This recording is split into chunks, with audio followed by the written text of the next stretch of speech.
bawang luya. Sibuyas.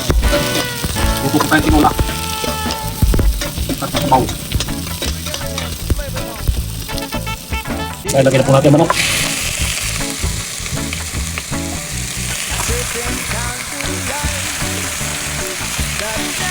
Tinola, manok. Umiinit na sabaw.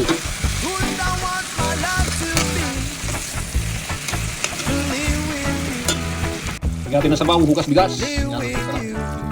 Hugas bigas, pag-ilagay sa tinola. Sarap sa sabaw yan.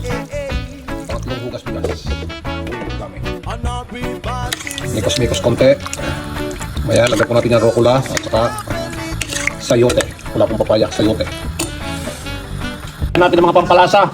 Lagyan pa natin ng yan, yung luyam, ginger powder.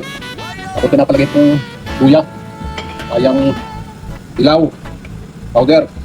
Wala po tayong sariwang dilaw. Yang paminta. Sarap parang paminta. Yan, vegetable cubes, pampalasa. Ay, itong patis. Sarap, patis. Mekos-mekos. Lagyan po may kaunting dilaw. Oh. Tinola. Wala po tayong sariwang dilaw. Kaya yung powder na po yung ating nilagay. Sarap po yan. Lagyan po natin talbos at sayang sayote. Maya-maya. Yan, ang ganda na po ng kulay. Ang ganda. Lagyan po natin ng sayote. At kayang sili. Makasarap. Ngat-ngat. Mangat-ngat. Ang ganda ng kulay, oh. Tinula talaga. Parang nasa Pilipinas din po yan, oh. Ang sarap na sabaw niyan. Sigurado. Perfect. Kulang po natin yan.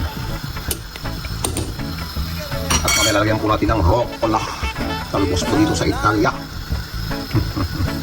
Ayan, natutuluan ang ating tinola. Dilaw na dilaw siya. Lagyan na po natin ng roccola. Yan ay talbos dito sa Italia. Kaya mamaya ka may kakain na. Ang sarap po niyan, oh. Tinola with roccola. Ang aming luto ngayon. Para sa hapunan dito sa Italia. Kain na po tayo. Tatawagin ko na si Amore. Maraming salamat po. Thanks for watching. God bless. Ang sarap po nito. Kain na po.